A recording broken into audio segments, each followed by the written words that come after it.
page 180 et 181 ka tafsir al-Qur'an 2 sura 8 Allah dali wa dhukuru jante ande ton idh antum tumade tawno onon qalilun kon seedabe mustad'afuna lu'inabe fil ardi kalaydi takhafuna tayhidun huli an yatakhattafakumun nasu fi wata yimbe ben cifon fi wata yimbe ben wippo fi wata yimbe ben saako faawakum kanko Allah o takki on e makko wa ayyadakum o tedini don binasrihi ballal makko gal wa razaqakum o arsikum min at-tayyibati immorde labudi la'allakum hino gasanon tashkuruna on yettene maji makko din ya ayyuhalladhina kunu yabe amanu gumlimbe la takhunu Allah wa tawnjamfu Allah war rasulahu enelaado makko wa takhunu amanatikum sakko jamfodon hoolaaje modon den jamfodon biyenji mon din jamfodon hoore mon wa antum ta'anon ta'lamuna hidon andi wa alamu ande annama amwalukum wonde no jawle mon den wa auladukum e bibbe mon ben fitnatun ko di jarrabu ye wa anna Allah ande no Allah indahu hino ka makko ajrun joddi azimun mawnundi ya ayyuhalladhina kunu yabe amanu gumdimbe en tattaqullaha si tawi on huli Allah yaj'al lakum awadana on furqanan e ko sendindiranta on gonga e fenande wa yukaffir ankum o hobbita o itta gayi modon sajiatikum bakkatuji mondi wa yaghfir lakum o yafo on wallahu kanko Allah dhul fadli kanko jon bural al azim mawnu gangal wa idh yamkuru bika andi titu mande fewjeyno fima alladhina ben kafaru yeddube liyuthbituka fiyo be tabintine fiyo be soke nokku ngotum aw yaqtuluka ma yo be ware aw yukhrijuka ma yo be yaltina hakkunde de petati do be fottani yaltingol ne laado ngol e be fottani ka wargol mongol Allah subhanahu wa ta'ala kango kadi usubi yaltingol mongol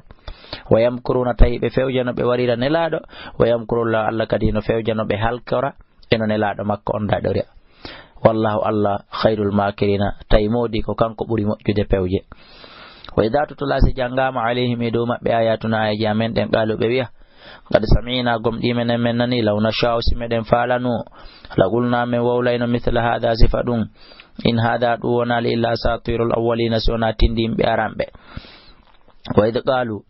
andutumande be wino Allahumma ya Allah in kana hadha sitawidul latike wal haqqa dum woni gonga min indika imurde kama famtir alaina haray tobi liba e hore amen hijaratan kaaje min as-samai imurde ka sama awi tina ma addana min bi adabil latali min musude wa ma kana Allah wa nali li yu'adhibahum himoletabe wa anta fihim tawa anna laado hida hakkunde mabbe wa ma kana Allah wa nali mu'adhibahum himoletabe wa hum tawa kam yastaghfiruna hibe insinade wa ma lahum kondum hebi bi Allah yu'adhibahumullahu nde Allah lettatabe wa hum kambe yasudduna hibe sakkade yimbe ben anil masjidil haram e ga yawgo rewa Allah ka julirde Allah teddunde wa ma kanu be do lataki awliya'ahu weldi be Allah in awliya'uhu weldi be makko be wonal illa almuttaquna sona hulobe Allah be walakin nakoni aktharum kubur hewde mabbe la ya'lamuna be anda wa ma kana lataki salatuhum julde mabbe den indal baiti katakko suudu nokku ka suudu Allah illa muka an siona wudugol wa tasdiyatan e kirlugol fadugo mede al adaba letteden bima kuntum sabukon ko lati don takfuruna hidon yedda innal ladina andena ben kafaru yeddube yunfiguna hibe depansude amwalahum jawle mabbe den liyasuddu fiyo be sakko an sabilillahi ga bantugol lawol Allah ngol fasa yunfikuna araybe depansa de habe gayna thumma takunu riftidul latu alayhim e hore mabbe hasratan ninsi e perdi thumma yughlabuna rifti be fole kadi felele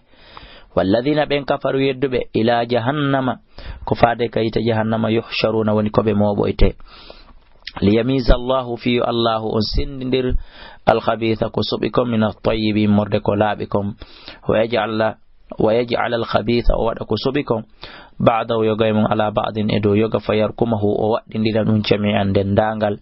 fayj'alahu o wada dum fi jahannama kanirite jahannama ulaika beedo humul khasiruna kam ben perdube qul bi lil ladina wanande ben kafaru yeddube in yantahu si tawi be haditike yughfar lahum be yafete ma gad salafa kon ko tawata gomdi fejjino e bakkatuji mabbe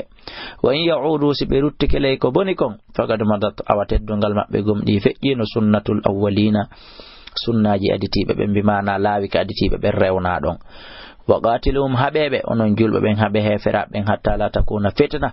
ha hara fitina wo latota ko shirku wo latota ko wa yakuna ad-dinu lidina kan latano kulluhu ka fop makka lillahi allah fa in tawsi bi haditike fa inna allaha wa alla bima ya'maluna ko be gollata kon fo basirun ko sutido wa in ta allah si be hucciti be dornike fa alamu ande anna allaha allah maulakum kankon gido mo onon gomdimbe ben wakkile ni'mal maula allah moƴƴi gido wa ni'man nasir allah moƴƴi wallo allah won gido an wana wallowo an min abdullah